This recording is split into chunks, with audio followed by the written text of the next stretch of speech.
성경이 가르쳐 주시는 여러 가지 하나님의 이름과 그 하나님의 각 이름 안에 담겨 있는 우리를 향한 하나님의 약속을 살펴보는 네 번째 주일입니다. 우리 인간들의, 사람의 가장 근본적인 필요를 하나님께서 채워 주시겠다는 그런 약속을 그분의 이름을 통해 계시해 주시고 깨우쳐 주시는데, 오늘 우리가 배워야 할 하나님의 이름은 여호와 이레입니다. 하나님께서 우리의 모든 필요한 것을 미리 준비하시고 이것을 공급해 주시는 분이라, 그런 뜻인데요.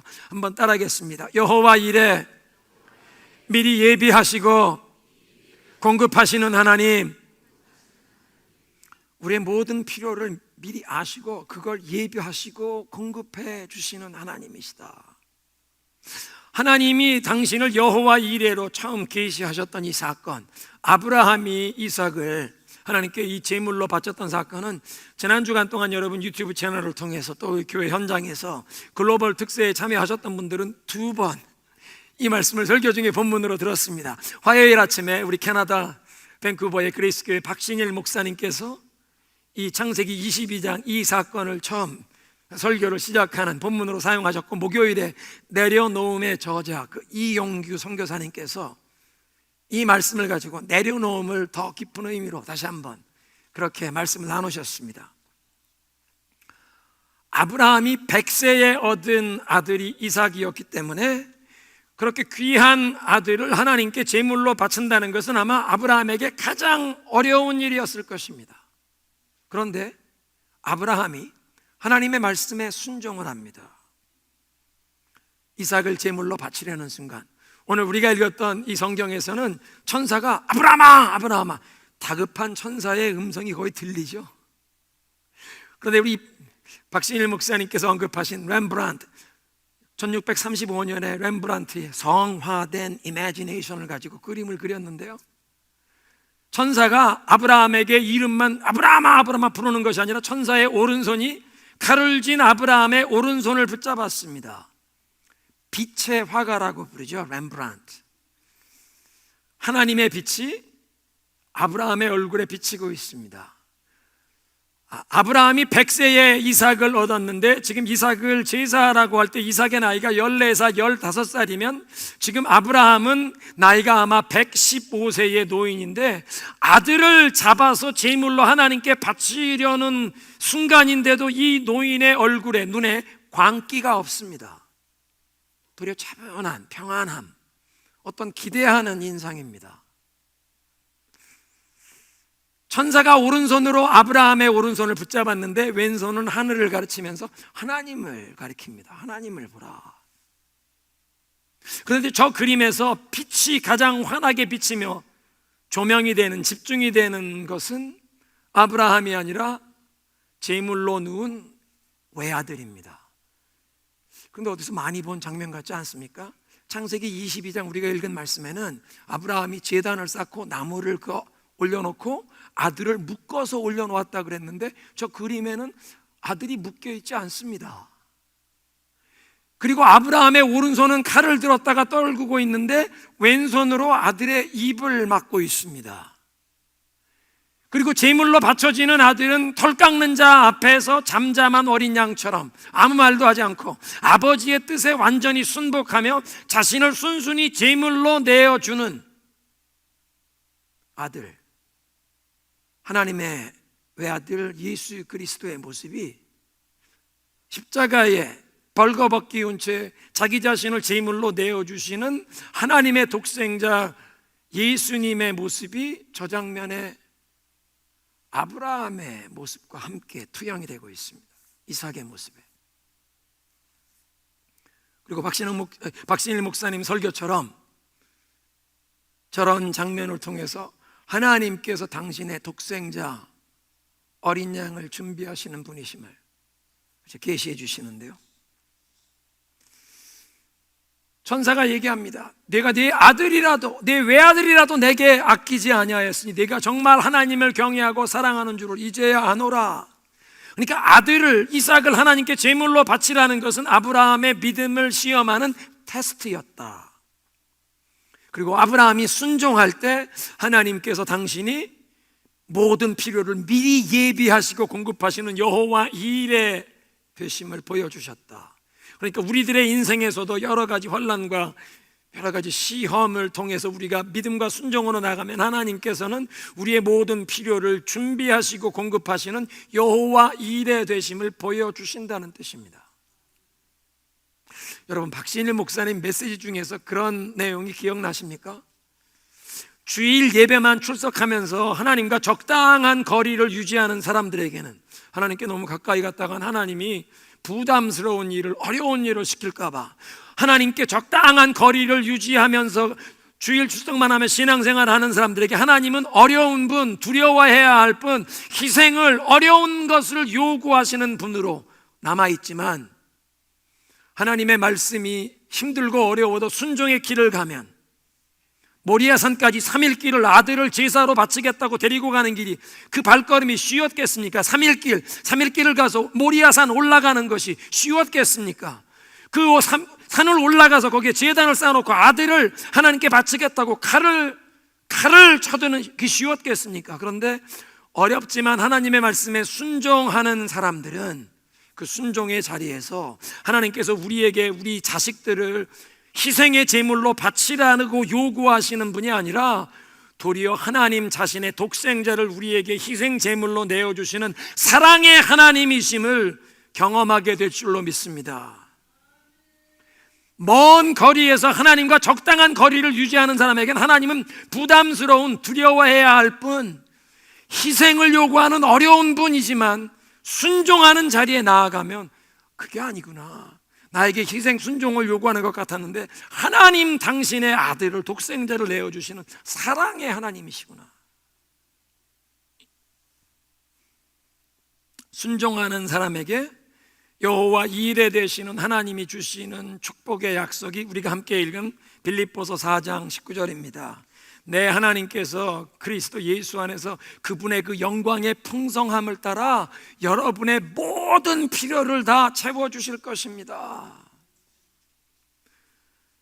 내가 너의 모든 필요를 채워주리라는 주님의 약속은 그냥 이 물질적인 필요만 국한된 것이 아니라 우리의 영적인, 정서적인, 우리의 또 대인 관계에서 우리 인생의 모든 필요를 하나님이 채워주시기를 원하신다는 약속입니다.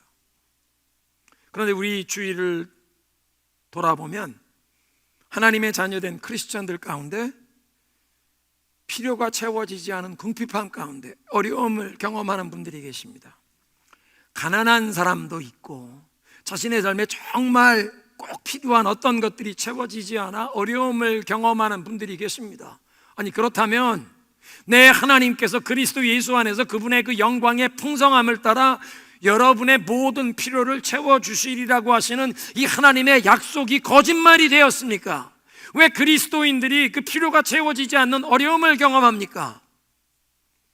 성경을 보면 하나님의 모든 약속에는 조건이 따라 붙습니다. 신명기에 하나님께서 내가 너희 앞에 두 길을 두노니 축복의 길과 저주의 길, 생명의 길과 죽음의 길을 둔다. 생명의 길을 택하라. 순종하라. 하나님의 말씀에 순종하면 내가 네게 축복하리라. 순종이 하나님의 약속의 조건이었습니다.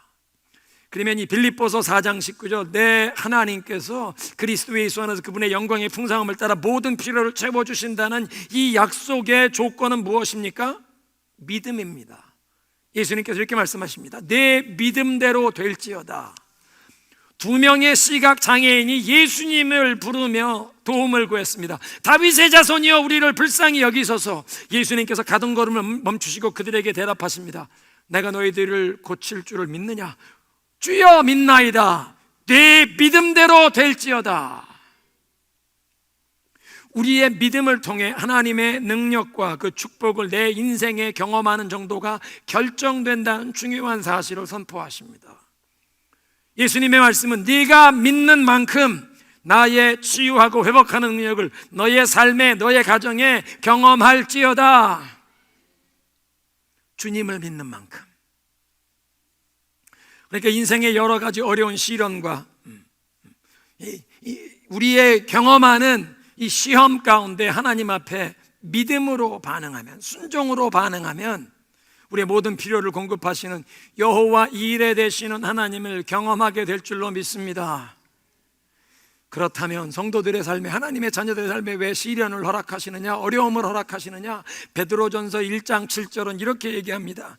여러분의 믿음이 연단을 받아서 순수하게 되면 불로 연단하여도 마침내는 없어지고 마는 금보다 더 귀한 그런 믿음이 됩니다. 그것은 예수 그리스도께서 다시 나타나시는 날에 여러분이 칭찬과 영광과 존귀를 얻게 하려 하심입니다. 성도들의 믿음이 순수해지라고 연단하신다.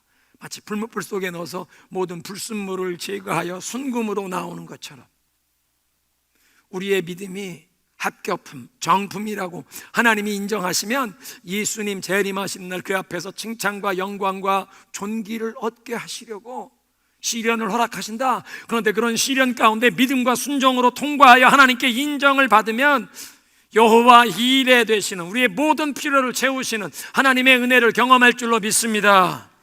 그래서 우리가 하나님이 우리의 모든 필요를 공급하시는 여호와 이레 되심을 경험하기 위해 반드시 패스해야 하는 4가지 믿음의 테스트를 오늘 배우겠습니다. 첫 번째는 프레셔 테스트, 우리의 삶의 압박감, 스트레스를 느낄 수 있는. 두 번째는 people 테스트, 사람들의 시험입니다. 세 번째는 promise 테스트, 우리의 약속과 헌신의 시험. 네 번째는 priority 테스트, 우선순위의 시험입니다. 다 P자로 시작하죠.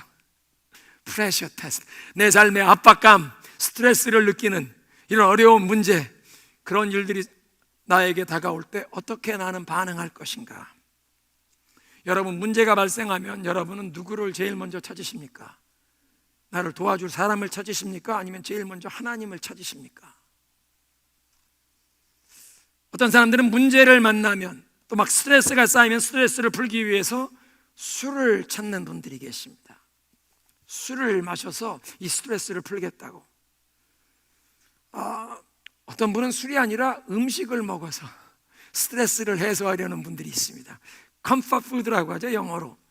대학생들이 부모님 쓰라를 떠나서 캠퍼스에 가서 공부 열심히 해야 하는데 열심히 안 하고 놀다가 학기 말 시험 때가 되면 스트레스를 받으면 그걸 벼락치기 공부를 하려고 하는데 스트레스가 쌓이면 컴포트 푸드.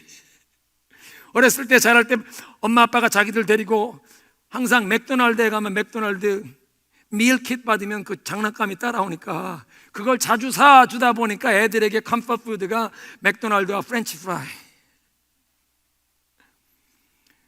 먹는 걸로 스트레스 푸는 분이 있는가 하면 쇼핑하면서 스트레스 푸는 분들이 계세요. 그 남편들 아내 쳐다보지 마세요. 드라마를 한꺼번에 12편을 그냥 앉은 자리에서 보시는 분들도 계세요. 요즘에 청소년들은 인터넷 게임으로 스트레스 풀게, 엄마가 찾지 않으면 아마 20시간이라도 그 앞에 앉아서 그 게임을 할 겁니다. 직장에 실직을 하고 자기 방에 처박혀서 6개월 동안 나오지 않고 게임만 하던 청년을 위해 기도하고 신방 갔던 적이 있습니다. 어머니가 문을 두들겨도 열어주지도 않고, 대학 졸업하고 직장 생활하다가 실직했으면 또다시 일어나면 되지, 완전히 우울증에 빠져가지고 자기 방에 들어가서 하루에 2번만 나와서 음식 먹고 들어가서 컴퓨터 게임만 하는.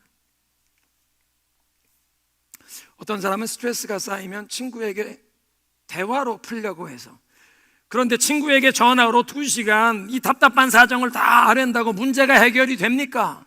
내 마음속에 그 답답한 스트레스를 친구에게 다 덤핑해 버렸는데 문제는 그대로 있죠. 오늘 예배의 부름이었던 시편 50편 15절에서 하나님은 말씀하십니다. 환난 날에 내게 부르짖으라, 내가 너를 건지리니 네가 나를 영화롭게 하리라. 한번 따라하겠습니다. 문제를 만나면 하나님께 부르짖으라, 부르짖어 기도하라는 것입니다. 이 제3일의 은총, 하나님께 부르짖어 기도하는 히스기야 왕에게 임했던 것처럼 우리들도 환난 중에 하나님께 부르짖으면 제3일의 은총이 우리에게도 주어질 줄로 믿습니다. 그래서 하나님께 속한 백성이 문제를 만났는데 하나님을 찾지 않고 다른 해결책을 찾는 것을 보고 하나님께서 한탄하십니다. 예레미야 2장 13절에 내 백성이 두 가지 악을 저질렀나니 첫째는 생명의 원천수가 되는 나를 버린 것과 두 번째로 스스로 물 웅덩이, 물 저장소를 파서 만들었는데 그것은 물도 담지 못할 깨어진 웅덩이니라. 하나님께 등을 돌린 것, 그리고 자기 나름대로의 문제의 해결책을 추구하려 하나님을 떠나서 인간이 내 자신의 해결책을 찾으려는 모든 노력은 무용지물, 소용없는 것이라고 하나님이 말씀하십니다. 그러니까 우리의 삶에 예기치 못했던 문제가 발생하고 압박감이, 스트레스가 다가올 때 우리는 제일 먼저 누구를 찾아야 합니까? 하나님을 찾아야 하는 줄로 믿습니다. 그러니까 프레셔 테스트, 내 삶에 압박감, 스트레스가 쌓이는 이런 문제가 생길 때 나는 제일 먼저 하나님을 찾으리라, 하나님께 도움을 구하리라. 두 번째는 people test, 사람의 시험입니다. 하나님께서는 종종 사람을 통해서 우리의 믿음을 시험하시는데 사람을 통해서 실망을 경험하게 하시는 시험입니다. 사람들과의 관계에서 실망을 경험할 때 우리는 어떻게 반응할 것인가? 부모님께 실망하는 경우, 자녀들에게 실망하는 경우, 배우자에게 실망하는 경우가 있습니다. 친구에게, 직장 동료에게, 직장 상사에게, 그렇게 열심히 팀 멤버로 일했는데, 또는 부하 직원에게 그렇게 내가 사랑으로 보살피고 멘토링 해줬는데 이렇게 실망시키다니. 사람들에게 기대를 걸면 반드시 실망하게 되어 있는데 사람들은 불완전하기 때문입니다. 그래서 성경이 우리에게 깨우쳐 주시는 바는 사람은 사랑할 대상이지 기대하고 의지할 대상이 아니라는 것입니다. 따라하겠습니다. 사람은 사랑할 대상이지 기대하고 의지할 대상이 아니라. 우리 지난주에 그 글로벌 특세에서 박신일 목사님이 요셉 이야기를 하셨죠. 억울하게 누명을 쓰고 감옥에 갇힌 요셉에게 시간이 흐르다 보니 왕궁에서 두 고관들이 국사범으로 같이 수감되게 되었는데 꿈을 해몽해 주다 보니까 빵을 맡은 관원장은 3일 있으면 처단될때 이 술 맡은 관원장은 이분은 복직되겠구나. 어르신, 왕궁으로 복직되거든 저를 좀 이 감옥에서 나갈 수 있게 도와주십시오. 나는 감옥에 갇힐 악한 일을 한 적이 없습니다. 하나님이 주시는 지혜로 꿈이 다 해몽이 되는데 꿈 해몽하는 거 보니까 이 사람은 반드시 왕궁에 왕의 술 맡은 관원장 그 요직으로 다시 돌아갈 사람입니다. 그때부터 이 사람에 대한 기대감을 둡니다. 당신이 그 요직에 돌아가면 나를 좀 이 감옥에서 빼내어 주십시오. 요셉은 그때까지는 하나님만 의지하며 고람되오 하나님의 시선만 의식하는 자세로 살던 사람인데 이렇게 사람에게 기대감을 두고 사람의 도움을 구하면서 사람에게 소망을 둔 때부터 하나님이 어떻게 하신다고요? 하나님이 어떻게 하신다? 침묵하신다. 사람에게 소망과 기대를 걸기 시작하면 하나님은 침묵하신다. 사람이 너를 도와줄 수 있을 거라고 생각하냐? 그래? 실망할 때까지 가만히 버려두십니다. 이 술 맡은 관원장이 정말 복직이 되어 왕궁의 요직에 돌아갔는데 감옥에서 자기가 신세지였던 요셉을 까맣게 잊지요. 2년 동안. 그래서 요셉은 사람에게 기대를 걸었다가 실망하게 되고 사람에게 기대를 두면 안 되는구나. 하나님만 의지해야 하는구나. 마음이 완전히 정리된 다음에 하나님이 바로 왕에게 꿈을 보내시죠. 꿈을 꾸고 났는데 모든 술사, 박사들이 특별 자문위원 아무도 꿈을 해몽 못하는데 그때서야 술 맡은 거는 내가 감옥에 있을 때 2년 전에 감옥에 있을 때 꿈을 해몽 잘하는 사람 생각났습니다. 하나님의 타이밍에. 여러분, 우리가 사람을 기대하다가 실망하게 될 때 어떻게 반응해야 할까요? 나를 실망시킨 사람을 향해 마음의 분노와 원망을 품어야겠습니까? 하나님을 향해 불평해야겠습니까? 아니면 믿음으로 반응하시겠습니까? 사람은 의지할 대상이 아니라 사랑할 대상이구나.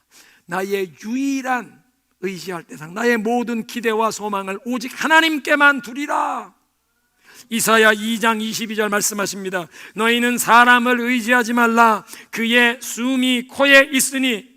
세 말 가치가 어디 있느냐? 나를 도와줄 사람을 꼽는데 백악관에 있는 누구 첫째, 두 번째는 국무성에 있는 누구 권력자. 사람을 수에 셈하지 말라.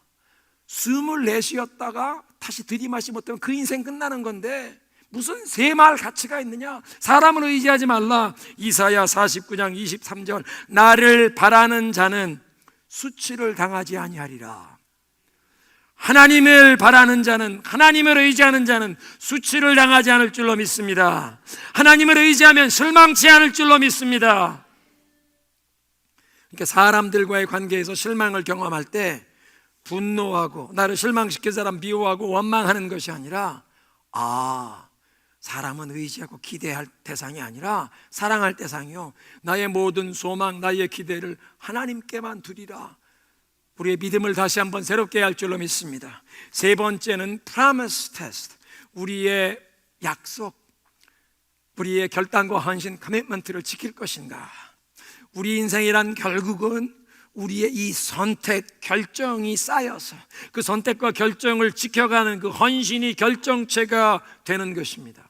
우리의 마음의 선택, 결정을 통해서 우리의 말과 행실이 결정이 되고 그런 언행이 쌓여서 우리의 성품이 되는데, 그 우리의 성품, 인생의 가장 중요한 것, 예수 그리스도를 닮아가는 그 신앙 인격, 올해 하나님이 우리에게 주신 말씀입니다.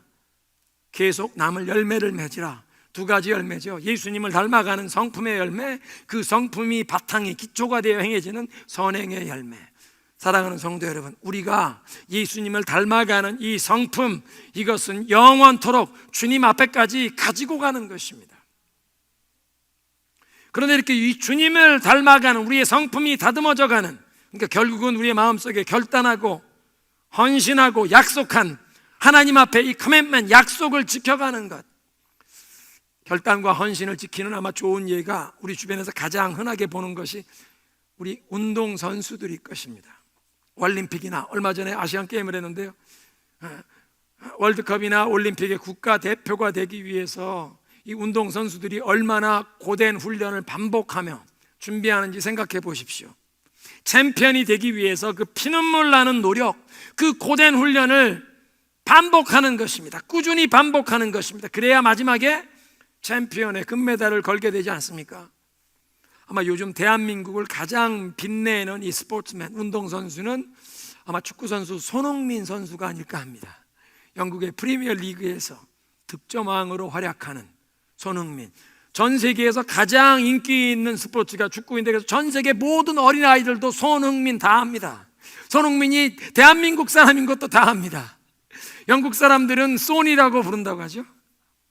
그런데 이 손흥민이 영국의 매체 이 글로브와 인터뷰한 걸 보니까 손흥민이 이렇게 뛰어난 축구 선수가 되기까지 그 아버지 손웅정 감독이 이 아들을 아주 엄하게 훈련시킨 것, 널리 알려진 얘기입니다. 손흥민이 이런 얘기를 했습니다. 아버지가 어렸을 때 기본기만 7년 동안 훈련을 시켰는데, 다른 거 말고 기본기, 공이 발에서 떨어지지 않게 4시간 동안 공을 발이나 무릎으로 치면서 제기차듯이 치면서 공을 4시간 떨구지 않도록 4시간 동안 공을 떨어뜨리지 않아야 했다. 눈이 빨개지고 바닥이 노래졌다. 공이 3개로 보였습니다. 공을 자유자재로, 발에 무슨 풀이 붙어 있어서 공이 안 떨어지고 땅에 떨어지지 않게 4시간 동안 공을 다루는 훈련. 그것뿐만 아니라 여러분 아시는 분들은 아시겠지만 손흥민 선수는 오른쪽 발로 차나 왼쪽 발로 차나 볼을 거의 비슷한 수준으로 다룹니다. 그러니까 페널킥을 찰 때 골키퍼가 오른발 잡이면 오른발로 때릴 것을 알고 왼발 잡이면 왼발로 때릴 거라는데, 손흥민이 지금 오른발로 공을 찰지 왼발로 찰지 모릅니다. 수비수가 방어하기 제일 어려운 사람이 손흥민입니다. 아니, 오른손으로 젓가락을 쓰고 밥을 먹는 사람이 어떻게 오른발로도 공차고 왼발로도 공차는 걸 거의 비슷한 수준으로 하나? 얼마나 고된 훈련을 많이 했겠습니까? 우리의 삶의 어떤 부분에 발전이나 이 성장을 이루기 위해서는 이런 헌신이, 꾸준한 노력이 필요하다는 것입니다. 스포츠만 아니라 예술 분야에서도 우리 자녀들 피아노를 배우거나 플룻을 배우거나 바이올린 배우거나 매일 연습해야 합니다. 그 주간에 2, 3일 연습 빠지면 레슨 가면 선생님이 바로 알죠? 매일 연습해야 하는데 도레미파솔라시도부터 연습하고 그 곡을 매일 연습하지 않으면 바로 레슨 가면 선생님이 압니다. 우리의 신앙에서도 예수님을 닮아가려는 이 믿음의 여정에 우리의 이 성품이 주님을 닮아가려면 매일 하나님과의 약속을 지켜야 합니다. 그래서 전도서 5장 4절, 네가 하나님께 서원하였거든 약속하였거든 갚기를 더디게 말라. 하나님은 어리석은 우매자를 기뻐하지 아니하시나니 서원한 것을 갚으라. 서원하고 갚지 아니하는 것보다 서원하지 아니하는 것이 나으니라. 하나님께 약속하고 지키지 않는 것보다 약속을 아예 하지 않는 것이 낫다. 하나님 앞에서 약속을 지키는 promise test. 그런데 하나님 앞에서 약속을 지키는 사람은 이제 주님께서 우리에게 주님의 이름을 주셨잖아요. 크리스찬. 예수 그리스도의 이름에 불명예를 끼치지 않기 위해서 사람과의 약속도 지키는 줄로 믿습니다. 하나님을 제대로 섬기는 예는 그것입니다. 그리스도인이라면 그리스도의 이름을 내가 받았기에 그 이름에 불명예를 끼치지 않기 위해서 사람들과의 관계에서도 이 약속을 지키게 됩니다. 하나님과의 약속, 사람과의 약속. 그런 약속을 지키는 사람에게 하나님께서 여호와 일의 모든 필요를 공급해 주시는 분이심을 보여주신다. 네 번째, priority, 우리의 우선순위의 테스트입니다. 내 인생에 무엇을 가장 중요하고 값지게 여길 것인가? 우리가 매일 우리가 씨름하는 질문입니다. 어떤 것을 내 인생에 가장 최우선으로 가장 값지고 소중하게 여길 것인가? 마태복음 6장 33절에 예수님 말씀하십니다. 너희는 먼저 그의 나라와 그의 의의를 구하라. 그리하면 이 모든 것을 너희에게 하나님이 더하여 주시리라. 하나님의 나라, 하나님의 목적, 하나님의 계획, 그런 것을 나의 삶의 최우선순위로 가장 중요하게 여기며 살라는 것입니다. 그런데 그렇게 하나님의 목적, 하나님의 뜻을 내 인생에 가장 중요하게 여기고 살아가는지 스스로 자가 진단할 수 있는 세 가지 방법이 있습니다. 세 가지 테스트. 처음에는 생각입니다. 나는 어떤 생각을 가장 많이 하는가? 내 마음에 가장 많은 부분을 차지하는 생각은 어떤 생각인가? 누구를 짝사랑하는 사람이 생긴 청소년을 생각해 보십시오. 입시 공부는 하지 않고 자기가 사모하는, 짝사랑하는 그 사람만 마음속에 가득합니다.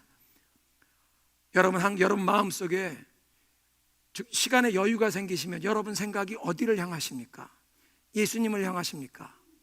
아니면 다른 어떤 세상에 유튜브에서 인스타그램에서 보면 무엇인가를 생각하십니까? 오늘날 다음 세대의 우리 2세들의 청년들의 청소년들의 문제는 그들의 머릿속을 좌우하는 메타 내러티브, 이 큰 스토리가 인스타그램, 유튜브 쇼츠를 이거에 의해서 결정되는 게 문제입니다. 오래전에는 클래식을 읽으면서 선과 악이 구분이 되고 선행을 하는 사람들이 영웅이 되는 스토리들을 들으며 자랐습니다. 사회에 동의된 스토리가 그것이었습니다. 그런데 언제부터 가치관이 붕괴되기 시작하면서 그런 게 아니라 지금 새로 만들어지는 어떤 이미지, 어떤 스토리, 어떤 드라마, 그게 비주얼 이미지로 강력하게 사람들에게 전달되면서 특별히 어린 세대일수록 한때는 디즈니가 어린아이들의 마음속에 이 모든 나래티브, 스토리를 장악했는데 이젠 디즈니만이 아니라 다른 것까지.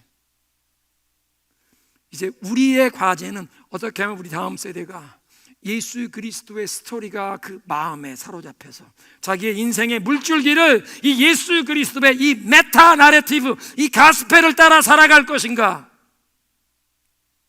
그러려면 먼저 우리의 마음이, 우리의 생각이, 우리의 삶이 예수님의 복음에 엮여야 할 줄로 믿습니다. 생각에 무엇을 가장 많이 생각하느냐? 두 번째는 재물입니다. 하나님께서 나에게 주신 재물을 제일 먼저 어디에 쓰느냐? 제일 많이 어디에 쓰느냐만 아니라 제일 먼저 최우선으로 어디에 먼저 돈을 쓰느냐, 그것이 우리의 마음의 최우선 순위를 보여줍니다. 예수님께서 그렇게 말씀하셨습니다. 내 재물이, 내 보화가 있는 곳에 내 마음도 있느니라. 그래서 우리가 주님 앞에 나와 예배할 때 이 예물을 우리가 준비하여 하나님께 바치면서 하나님, 입술로만이 아니라 내 마음을 하나님께 드립니다. 마음을 드리는 예배가 이 예물을 통해 표현이 되는 것입니다. 왜냐하면 이 재물이 가는 곳에 우리의 마음이 가는 것이기 때문에. 그렇다면 우리가 가진 것, 누리는 모든 것 하나님이 주신 것인데, 여러분 재정관리에서 제일 먼저 어디에 여러분의 돈을 쓰십니까? 하나님과 그분의 나라를 위해 쓰십니까? 세 번째는 시간입니다. 나의 시간을 어떤 일에 가장 많이, 어떤 일에 가장 이 소중한 시간, 귀한 시간, 알짜와 같은 시간을 어떤 일에 쓰느냐. 우리의 생각, 우리의 재정, 우리의 시간을 통해 우리가 진정 중요하게 여기는 우선순위를 보여주는데, 우리는 지금부터 하나님을 위해, 복음을 위해, 하나님의 나라를 위해 우리의 시간을, 또 우리에게 하나님이 허락하신 재정을, 또 우리의 마음을 주님께 더 많이 집중해야 할 줄로 믿습니다. 오늘 말씀을 마무리하겠습니다. 하나님의 모든 축복의 약속에는 조건이 따라옵니다. 순종과 믿음의 조건입니다. 그렇게 믿음으로 순종하는 사람에게는 하나님께서 우리의 모든 필요를 미리 예비하시고 공급하시는 여호와 이레가 되심을 우리가 경험하게 하십니다. 여러분에게 지금 어떤 시험이 주어졌습니까? 여러분 어떤 시험을 통과하셔야 합니까? 4가지 시험. 제일 먼저 프레셔, 여러분의 삶에 압박감, 스트레스가 쌓일 때 하나님이 말씀하십니다. 환난 날에 내게 부르짖으라. 내가 건져주리니 네가 나를 영화롭게 하리라. 제일 먼저 하나님을 찾으시기 바랍니다. 두 번째는 people test. 사람들이 나에게 실망을 줄 때 나에게 실망시킨 사람 분노하고 원망하는 것이 아니라, 사람은 사랑할 대상이지 믿고 기대할 대상이 아니구나. 하나님께만 나의 모든 소망과 기대를 두리라. 세 번째는 promise test. 약속. 내 삶의 헌신을 지키는 것입니다. 하나님께 약속한 것, 그리고 내가 예수 그리스도의 이름을 받은 그리스도인이기에 사람과의 약속도 지키는 사람, 그런 사람에게 하나님께서 여호와 이레 되심을 보여주십니다. 마지막 우선순위, priority. 우리의 마음의 생각, 우리의 재정, 우리의 시간 관리에서 더욱 주님께 집중하고 주님의 나라와 복음을 위해 더 많이 투자하시는 여러분 되시길 그리스도 이름으로 축원합니다.